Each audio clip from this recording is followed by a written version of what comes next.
Hello and welcome to the MHG podcast. Once again, I'm Bradley. I've been playing my Steam Deck, and joining me this week is someone else who's now been playing a Steam Deck. It's Stu. How you doing, Stu?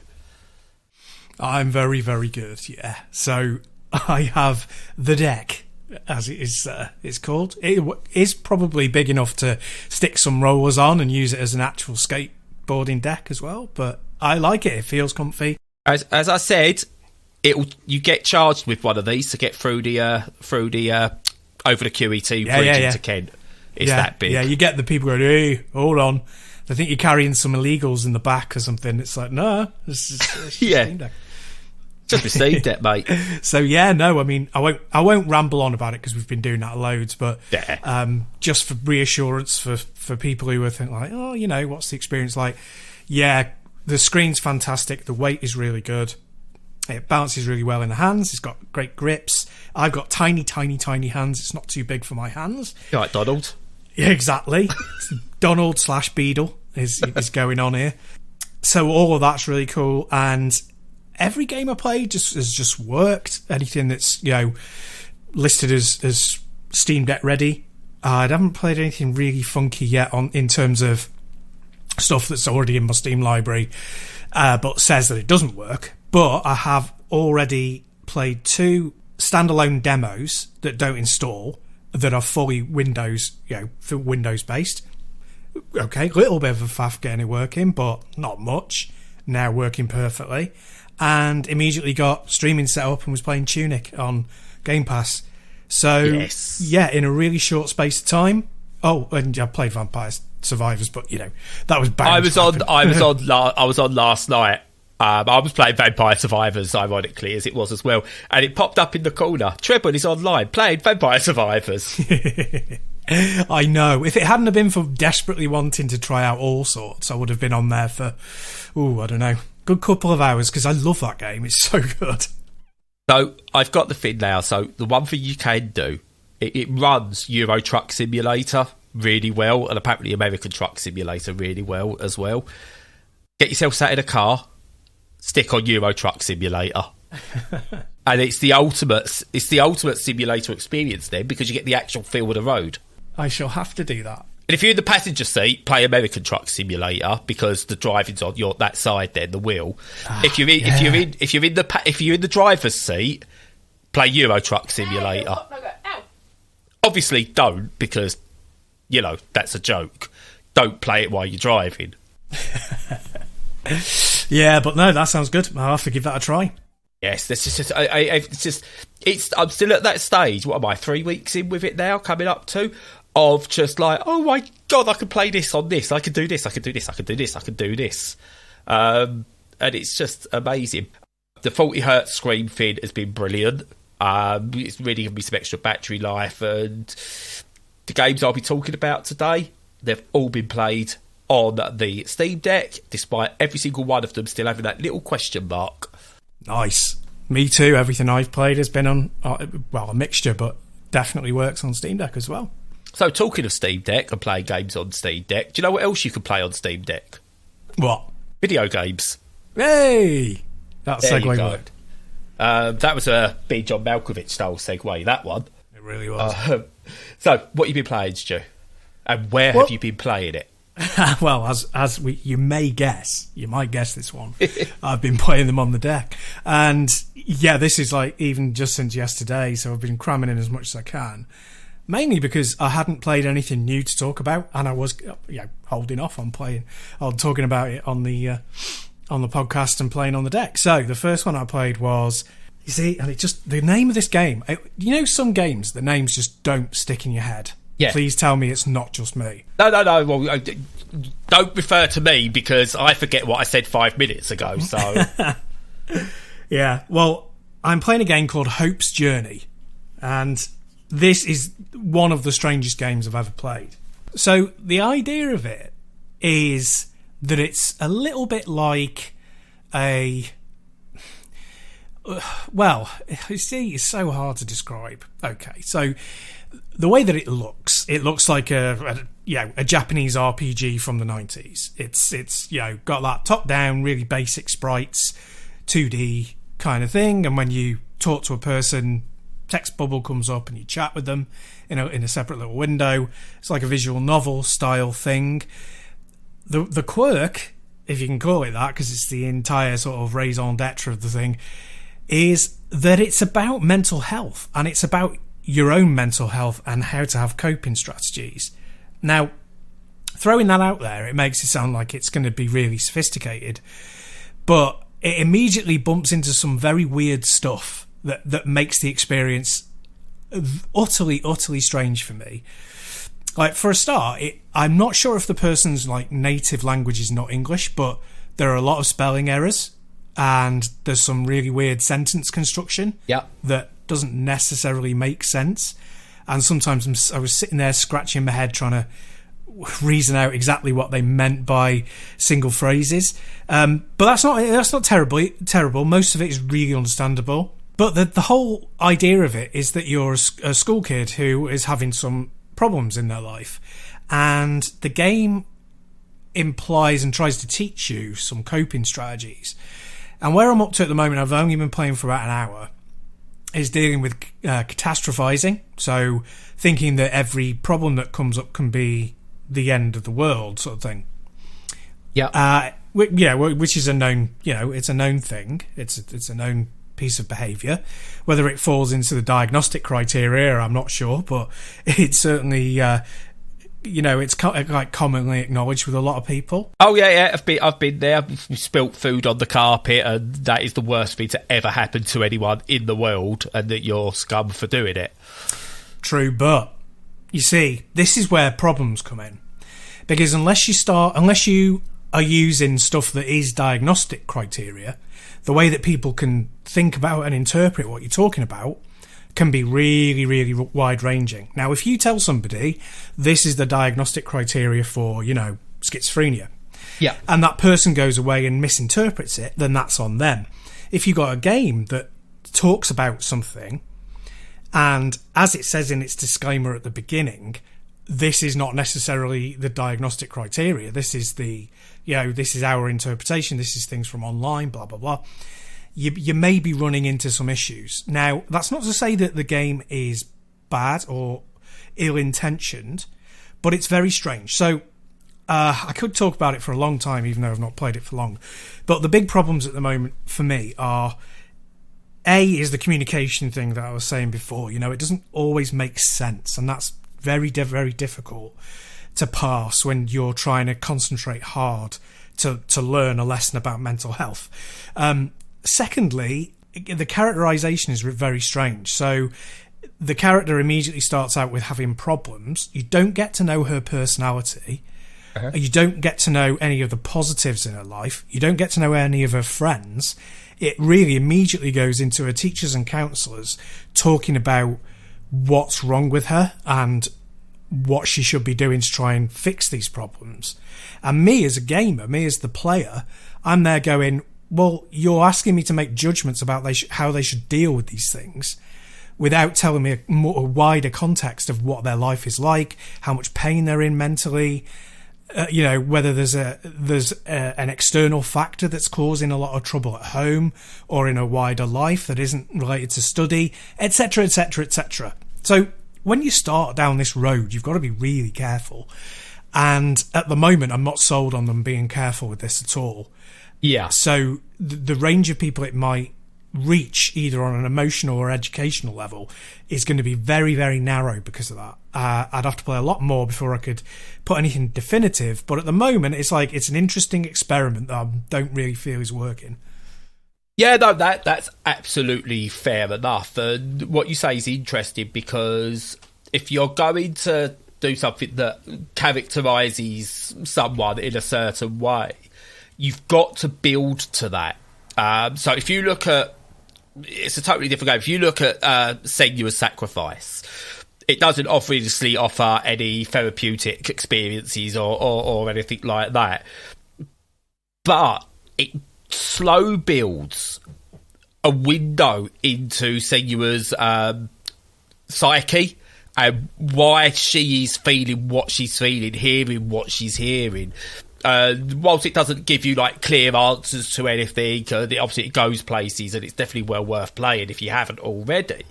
It does that slow build storytelling without actually doing what's the word for when exposition? Sorry, it's not doing like pure exposition with you. It's slow build, and it allows you to make judgment. I don't think you could just plop someone on the screen and go, these have got some issues, because what are these issues? Is it long-standing? Is it they just having a bad day? Which you can all have a bad day. We can all have a bad day, and they can affect us really badly. But again, you've got to know what's the context behind it.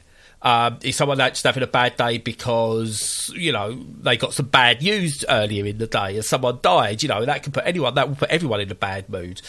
Or is it a long-standing thing? And if this can't convey that, you're right, I don't see how it can then say that, we use CBT to sort of help with therapeutic practices, and this could be an option, without going, okay, that will work for me because I see myself in this character.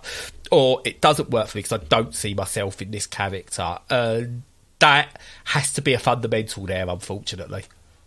Yeah, I agree. And Senua's Sacrifice is a very good touchstone for it, because that's that kind of, this is the character and this is their experience, whereas Hope's Journey is trying to do more of a, this is a common experience and this is how to deal with it. Yeah. And it's like you can't make a commonality, of something that is entirely personal. It's not possible. You can have educational documents around it, and you can try and build a game framework around them, maybe. Yep. But the way that it does it here is just nowhere near the level of sophistication needed for me to be able to, be both instructive and entertaining. And they've set themselves a mountain to climb to do that. So just very quickly, one question I want to ask about this for people who may be interested in it or want to try and get something from it. I've seen a few different reviews of it, and some have been, it's really good. Some have complained about accessibility. Others have said sort of like it's it deals with like the complexity of it in really creative ways. But there was a couple that stood out, and one especially that claimed the game is almost dangerous in its approach, and it could lead people down the wrong path. It almost tries to do this like this black and white thing, whereas there's good feelings and bad feelings. And as the person explained, there are no good and bad feelings. Everything is somewhat grey in nature, and it's how you interpret it. So, if you've had someone who was in a bad way, I don't mean sort of like on the edge in terms of you've got to do something for them now, because obviously you be with them, you call someone, you get them to a hospital, whatever. But someone who's, you can see they're on a bit of a path, is this something you would go, have a play of this, or would you keep them away from it? I would keep them away from it. I would keep them away from most things like that. I wouldn't really direct people towards anything except something that's very fully featured and sophisticated. So a doctor's appointment, a counsellor, somebody who's going to make things their job to reduce the complexity but help with the diagnosis and with the treatment. So I would say, as a blanket statement, nobody should be using games like this for anything, diagnostic or therapeutic, really. And from what I've played, what you said is kind of, in terms of reviews from other people, I tend not to come down very hard on stuff, apart from the Tories. But in terms of this game, it potentially can be dangerous. And I think the one thing is, because it doesn't get into the full background and mind of the protagonist, and then you can't just say, oh, well, this is because of a momentary thing, or it's a symptom of a wider problem. There's far too much complexity that is just skated over so that they can try and make a point. And I appreciate them trying it. It's done out of a good place. It's done from a good urge. It's certainly not going to be to make a lot of money. And it's there to try and help people. But, there's a reason why these things haven't been attempted like this before. Yeah, at least I hope it's not there to just try and make money. That would honestly be it. I mean, because again, you could disguise anything how you want it to be. But no, from my interactions with the developer, it does seem to be coming from a good place. But as I said, unfortunately, my initial thoughts of it was, I'm not sure this would work, and it's one of the reasons I passed it over to you rather than me taking it. Because I think I would be susceptible to looking at it, playing it, and thinking I'm broken. There's something wrong with me, and I'm not sure I could cope with it after reading more about it. Yeah, I mean, without that wasn't me going, I'm giving it to you because I'll be broken. You can test it. It was after I passed it to you because I had so much. I read more and went, oh Jesus Christ, I'm glad I did pass that over.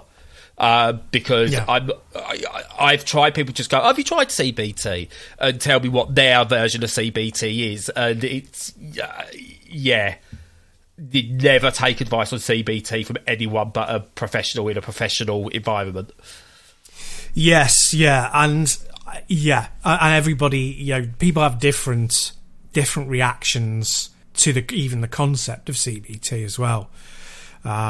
It's a very tricky one, and I would say that I can imagine why people have said it's dangerous, especially because it does basically say if you're feeling a certain way and certain thoughts are coming in, then they are intrusive thoughts. Now, it doesn't use intrusive thoughts in the fully diagnostic sense of they are coming from a place of trauma and abuse.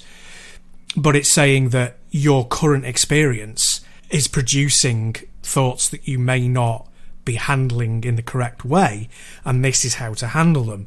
But because it's such a scattergun approach, when the character is receiving criticism that they shouldn't have done, they are still saying, this is me catastrophizing. And that's not something I necessarily agree with, because an emotional reaction to somebody being critical to you is a natural human response. Yeah. For most people. Again, I don't want to just be broad, completely, but generally, being criticised it causes an emotional reaction, makes you feel bad, and to just palm it off and put it into the category of, I'm catastrophizing, I should look at what the logical solution is. It works in some scenarios and it doesn't in others. Again, it depends. There's nuance. And this doesn't have that level of nuance. And it never could, because you can't do that. Hence why people create fictional characters who have, like Senua, full backstories and then have actions that demonstrate what the problems in their life are. And it tries to externalise them rather than have them internalised. We could go on for a very long time about this. The long and the short of it is, if you're gonna experience this game, go into it with an open mind, but being very cautious about it. I would definitely say don't ever go into any situation thinking that you have to take the advice that is provided, because it's not always going to be great. And I'll finish with an anecdote. So, I'm a mental health first aider. My wife recently went to a taster session of becoming one, and she came out of it with a terribly negative feeling from it. And she correctly identified that the reason was because it was run by her company's HR. Now, my training was done entirely by the governing body, and it was perfectly aligned with everything that you would expect and want from such an establishment. Whereas my wife's was done by what was taken out and inserted in by a department that is there to protect the rights of a company. And, they've both been branded as being the same thing, but they were completely different. And I listened to what she said, they told me, with horror on my face. I was like, none of this applies, and it's all wrong advice. None of it is what you would get in the proper training. They have twisted it. So, yes, go into these things being incredibly careful. Yep, no, totally agree. Not much else I can add to that, really. So I won't. Right, moving on. Short one for me. An early access game I've been playing called Astral Ascent, which you may want to switch off now, Stu. It's a roguelite. Yeah. Because, everything's a roguelike these days. It's 2D pixel graphics. That's going to switch off the rest of the audience. However, hear me out. Really, really, really good game. It's in early access. There's still loads to be done for it. Basically, you get to choose one of 4 different characters to play through. And the idea is you need to explore like this astral prison. And it's guarded by 12 creatures known as the Zodiacs. There you go. Nice. And the idea is you need to basically go through the levels, build yourself up, as you would in any roguelike, get more and more powerful so you can eventually beat each single one. And I played it for a few hours so far, back and forth. I'm not great at these games, but I really enjoy them. The different powers you can get keep the game feeling fresh on the whole. It's got kind of some mechanics that you would have seen in something like Guacamelee, in terms of how you sort of like move dash in the air and things like that.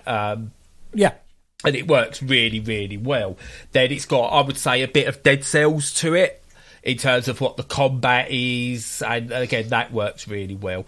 But there's something I can never get over in terms of it just impresses me every single time. And that is the art style of a pixel graphics game like this, and what they could do with the fluid movement that you just couldn't do in the 8 and 16-bit era. It's just a beautiful looking game in motion. You know, I used to think that Flashback was amazing, and that was like the pinnacle of what you could do with like making something look like a real cartoon. But we're seeing it time and time again, and this is just another spectacularly looking game. I'm not sure, apart from adding more content, what early access has got left to do for it. So what they've got left to do during early access. But I'm really enjoying the gameplay loop. The story is decent enough. It holds my attention. It's narrated. It's got some decent accessibility options. Could do with a few more. There's a few areas where I think it suffers small text, especially on the deck. But they can still add to that. I will feed back on that side of it. But honestly, it's a beautiful looking game. It plays really, really well. And yeah, I just highly recommend, if you're into these games in any way, shape or form, give this one a look. Nice. I would, except now I'm trying to look and my internet connection's being funky, so let's not do that while we're recording. But I'll do it afterwards. Yes. But no, that's really funny, because I was going to say something exactly the same about one of the games that I've been playing. So if you like, we can segue straight into it. Let's go for it. Okay. Well, I've been playing 2, in fact, demos.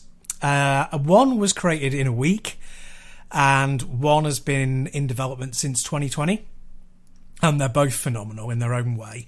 And they are both Mario games. And the first one is Super Mario Bros. Papercraft. And it's a remake of the first level of Super Mario Bros. From the NES. All done in a Papercraft style. Now, you'll be like, yeah, well, okay, Paper Mario exists, blah, blah, blah. But the difference here is that it's done to look exactly like it was when you record Papercraft animation, stop motion. So it's not done like, it's all like at 60 frames per second. No. What they've done is they've done the backgrounds in fully smooth motion, and then like they did with Into the Spider-Verse, they've got like a 12 frame per second animation on the characters. The characters are on little sticks, little Papercraft sticks that are moving around the environment. So like you're controlling them, well, you're controlling Mario. But he's got like a little stick up his bum, and all the enemies have as well. And they animate at 12 frames per second. And it works perfectly. It looks exactly like you were watching a really expensive animation done in Papercraft. I can't tell you how good it looks. Please, please, please look it up on YouTube. I'm doing that right now because my internet's fine. Oh my Jesus. I know. It was done in a week. This guy developed it in a week as a demo of what he could do, etc. And it's phenomenal. Nintendo were going to take this down, clearly, at some point, because it's Yeah. Nintendo. I hope this gets developed into a full game with original characters. Oh my, that just... Yeah, it just looks. I'm gonna definitely give this one a try because it just looks outstanding.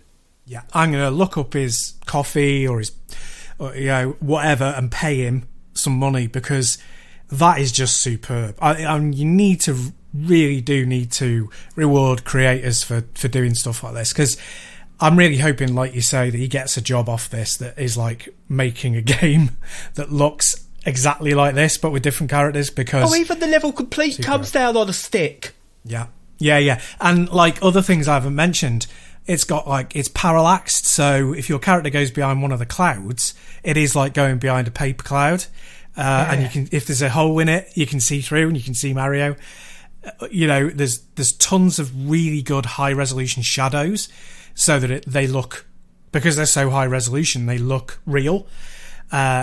Which contrasts brilliantly with the 12 frames per second jerky animation thing they've got going. Everything about it is beautifully considered. And it's just one of the cleverest things and such a good use of technology. I was blown away. Yeah, I can't... Yeah, wow. I mean, it looks like... I mean, you've obviously played this, so you know it's like an actual playable game. But if you'd have said to me, someone's just made like a 10-minute animation to look like Mario's been done in Papercraft, and it's not an actual game, it's just a video, I'd go, okay, that's really cool. But the fact this is an actual playable game, wow. Yeah, I know. I love his death animation. My word, that's brilliant. He's got almost all the physics right. There's a couple of iffy physics, but it was done in a week. But he's practically got them all correct as well. And as we know, the physics, he's built this from scratch. He's not stolen any Nintendo code. When he turns round, you can see the stick on the other side of him, like in a different position. I know. It's so good. It's so good. It's just so much thought and love has gone into it.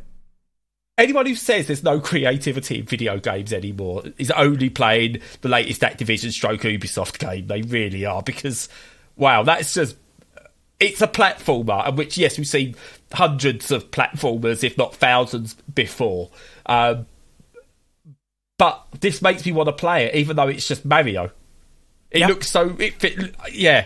Wow. God, what's the next one? Yeah. So I mean, completely on that theme. Yeah, the other Mario one I've been playing is Super Mario Flashback, and that is it's going to be a full game. It's a fan game. It's again, if Nintendo allow it to exist, it doesn't use any Nintendo technical assets, but it's got all the characters. And what it is a brand new Mario game in 2D. So if you think about it, when was the last that was a fully 2D game? Oh, God. Long time ago. So... Probably New Super Mario Brothers. But that's 3D, isn't it? That uses polygons. It's a 2D style. But these Mario Maker? Does that count? It might do if it uses sprites. Yeah, I suppose you could. Well, number two that, does, because it's got its own levels. One was just pure create your own level, so that was a toy box. Whereas number two actually has a campaign. So I would say that was, but it was still using the old Mario assets games. Yeah. So this is brand new assets. Everything hand drawn, brand new. They're all sprites and. There's tons and tons of frames of animation, so Mario and the Koopas and everybody else never had anywhere near this level of animation before. It's got its own style, its own look. It doesn't really look like a Mario game in the traditional sense.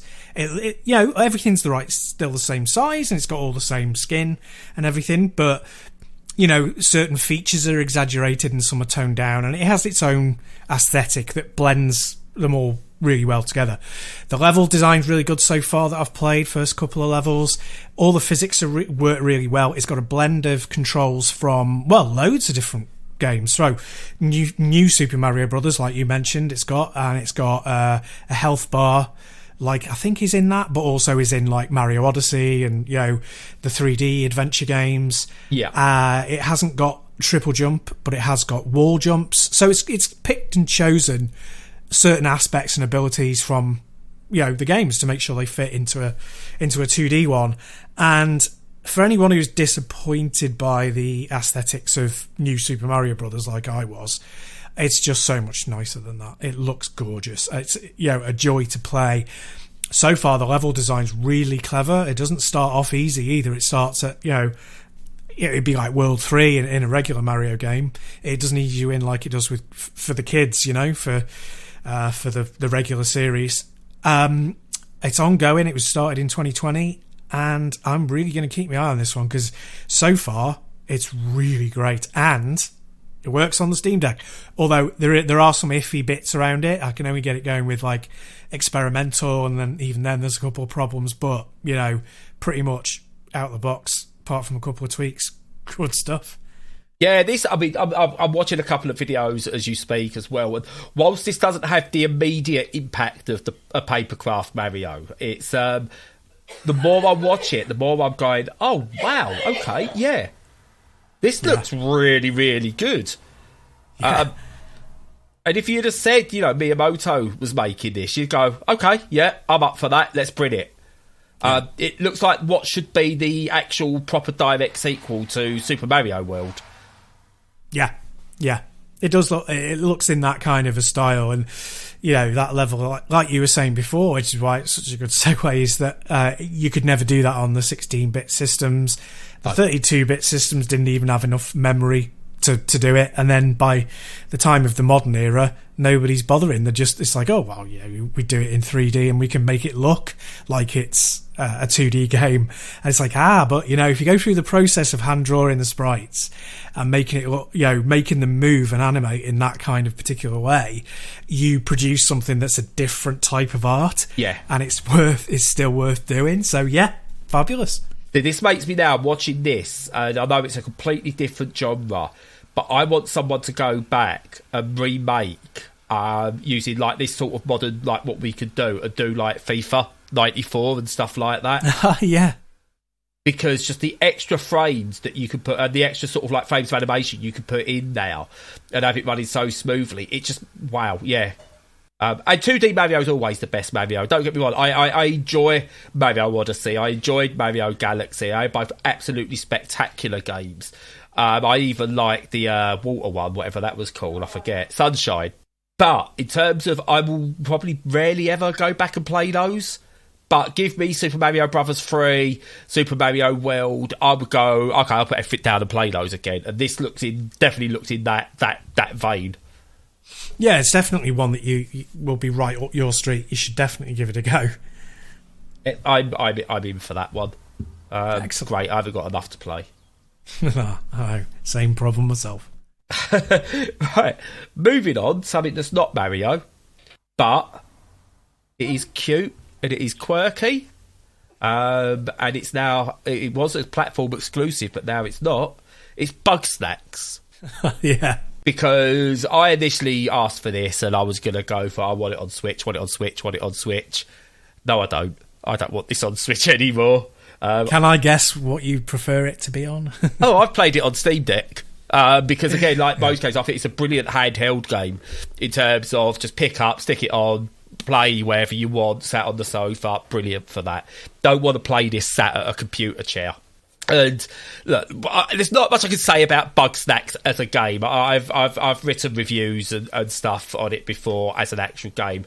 I think it's absolutely wonderful. It goes places at the end that is quite dark and shocking, but the concept behind it is basically Pokemon-esque in a way, Slime Rancher-esque. You know, you go around, you need to sort of like find and collect different bugs that are also snacks. So you get like a Strabby, which is like a little strawberry bug, and if you eat it, part of your body turns into a strawberry. You've got like carrot-based ones. Again, this is where I'm crap with names. I can't remember any of their names. But you do it. It changes like how you look and what you do, and you have to do different techniques. So you use smaller bugs to capture bigger bugs and all things like that. You got all those little various little tasks. It's just lovely. A lovely game.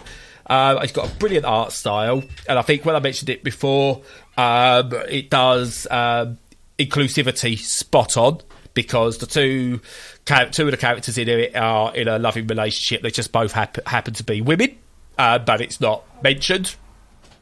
but not in we're hinting towards it kind of way. It's just two people who are both women that love each other. That's it. Do they happen to be bugs as well? No, they're not. They're whatever the main types of characters are. Okay. But yeah, it's beautiful. A lovely game. And it plays wonderfully on the Steam Deck. I've got it my deck set to 40 hertz and 40 frames a second, and it just it runs absolutely perfectly in that. Again, it's what do I say? Even though if you've never played Bugsnax, and I know a lot of people haven't, because they look at it and go, "Oh, it's like Knack." It's not like Knack.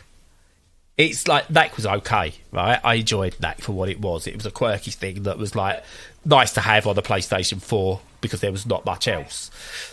But Bugsnax is a genuinely fantastic game, and if you've overlooked it because it looks kiddie, it looks like it's another Knack or whatever, do yourself a favour and pick it up. You can get it for like 20 quid. It's like that's its cost without a discount. Get it, play it. It is absolutely fantastic, and don't get all highbrow over video games and miss out on an absolute gem. That's pretty much all I want to say on it. Bugsnax is wonderful. Oh, cool. No, it's good to hear that. I think a lot of it might just be down to the name. The name is really poor, and I'm not just taking an easy swipe at it. It's it's so important in terms of branding to have a good name for your game. And it's a poor name, and I think it probably would have done better if it had a better one. But oh god, if they'd have called it Call of Bugs or whatever like that, it probably would have sold Gamebusters. But it also, the name does exactly what the game says it does. They're bugs that you eat. They're Bugsnax. It's there, but I get what you mean. It's with the quirky look and the name. It does look like it's just let's get something out, because especially didn't help it came out with the PS5. As well as that was coming out, and a lot of people probably saw it as the next Knack because it's just a launch title, even though it came out on PS4 as well, which is that's a massive crying shame, because it is much more than that. Honestly, it's a low risk as well. 20 quid is that's the price point where you can go, do you know what? I'll give that a go, and you'll be genuinely surprised. It'll waltz with very cold hearts. Cool. Yeah, no, I'll check it out. Yeah, definitely.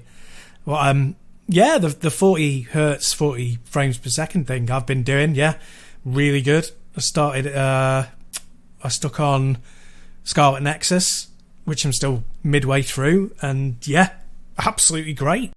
I've not really pushed the settings, but I've got it all on medium at the moment, and with FSR on, looks fantastic. Runs really, really smooth at that frame rate. Frame rate never drops. Really, really impressed. Yeah, I think I made a mistake with the game I tested on it. I think I pushed it a bit too hard.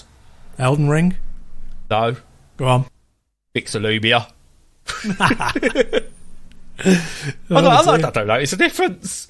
This is great. It's like I'm playing Pixelumia. If that's not even pushing a calculator. In a very good way. That's not me insulting the game. You know how much I love Pixelumia.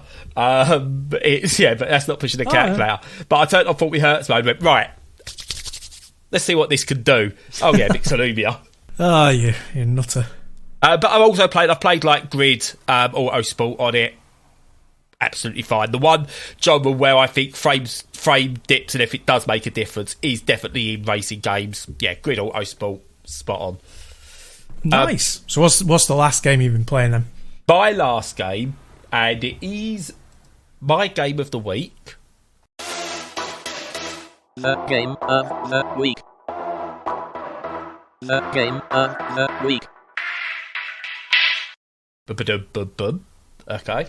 Nice. I don't know why I've done that. You've got a sting. If you say to me, roguelike, isometric, Tetris, I'm all in.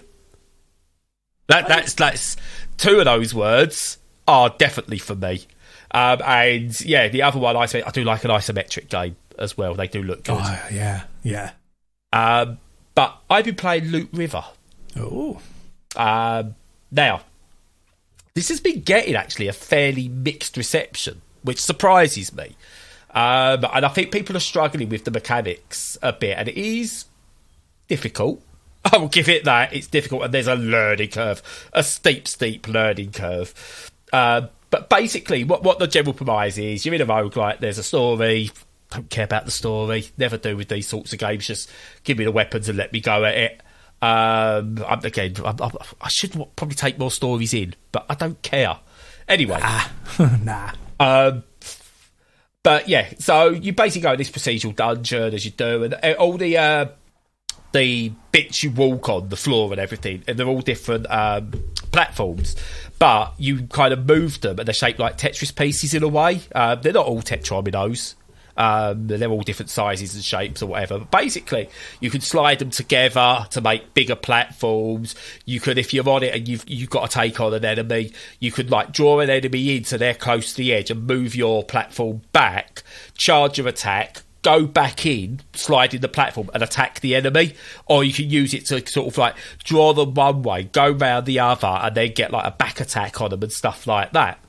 Yeah. And you use these to then like get through the level. So you have to kind of slide these blocks. You get this puzzle element because you might be on one block. You'll get to a section, it's like completely blocked, and you need to unslide other platforms to get another platform through there. It's fairly simple. Trial and error works. You haven't got to be particularly precise there. It's really, really hard. I've barely got out the first couple of areas. And I've barely leveled up, but you know it could do with being a bit easier at the start, in all honesty. But once you get going with this and you've beaten it at like a couple of levels, you've got a couple of permanent upgrades, it really, really does come into its own, and you start to pick up the little strategies. So you can get different types of weapons and different buffs and things like that. You can actually get mods as well, which will do that thing of if you put this mod into your run, you'll get extra damage power, but you will be hit more harder, or you'll get more experience, but you know there will be more tougher enemies about and stuff like that. So you can change the game up, and it's like it's got a risk and reward thing.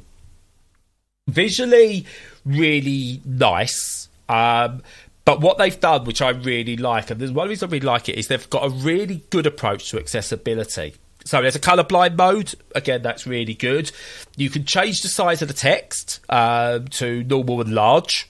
Credit for not going small, because that would just be an insult. Pointless. Yep. Yeah, you got normal and large, which is really good. No, I don't think it does need another one, actually. The large is very legible on the Steam Deck. It's got the ability to be able to put like a glow around enemies, so you can see where they are against the background, all little things like that. You can reduce the screen shake, all the nice little touches. One thing it does do, and this is something a lot of games do, and it pisses me off, and I'm going to use this as a way of bringing this one in. Don't use red text. Good, yeah, good point. Don't do it. At any point, I've seen other games do it where, we've got this this important word that helps you with like, you've got to know what this word is because it's important to the game. So it's in red. Don't do that. But even for people who can see properly, red on anything is not an easy colour to read. Absolutely. It's a terrible idea. Yep. Underline it. If you've got to make it stand out, underline it. Make it bold. Something other than poxy red. Anyway, that's that. Okay, with that. Don't use red text. And this has red text in it on the menus. Turn it off. Get rid of it. But, yeah, aside from that, I'm really enjoying this. It has got mixed reviews overall, and I get it. But if you are a fan of Dark Souls-esque difficulty and roguelikes, then I think this could be well up your street. As I said, I don't know. A lot of the coverage seems to be design choices and stuff like that. I've seen one complaint about like how the screen shakes and stuff like that. Hey, us disabled people, We don't have that. We turned that off. You could turn it off too. Which is why I think they need to do, again, front and centre accessibility options before you start a game. Spoke about this before. A game like this would be perfect. Do you want to continue without accessibility options?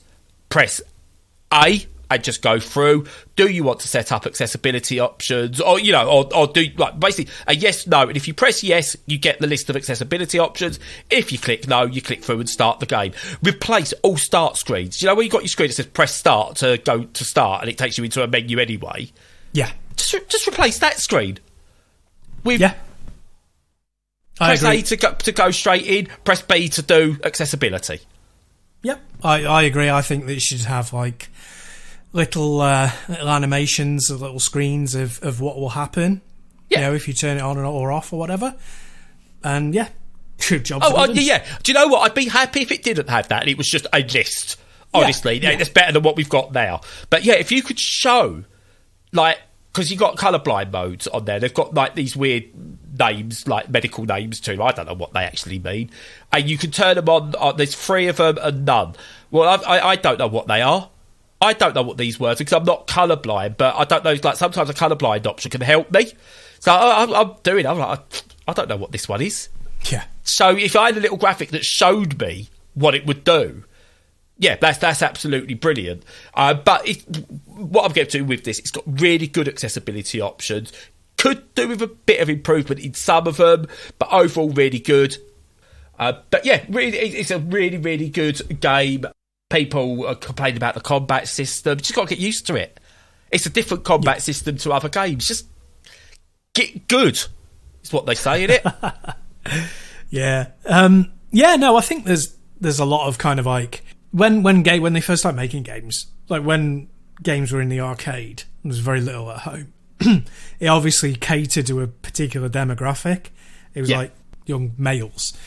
And then they kind of like, well, they're going to be the ones playing at home. And then that kind of like stuck for 40 years. And it's like, yeah, no, we need to move away from that. We need to be looking at like what you would do for, I mean, I think one of the problems as well is that like, if you think about accessibility options for just stuff in like Netflix, it's not great. No. It's still, you still have to go along into tiny little menus to find the ones you want. And for Netflix, I would prefer them to go, oh, do you want to do this before we get started? But yes, games where it's all like dead easy graphical user interface should be there straight from the start. The other thing, just checking my notes, I would say this is top down, not isometric. So just a small thing, but just in case people were thinking about it. Yeah, maybe not isometric. It's a slight angle. I wouldn't say it's top down. There's an angle, but isometric tends to be... Yeah, it's the from the corner, isn't it? Yeah. Like Viewpoint, which I'm still playing.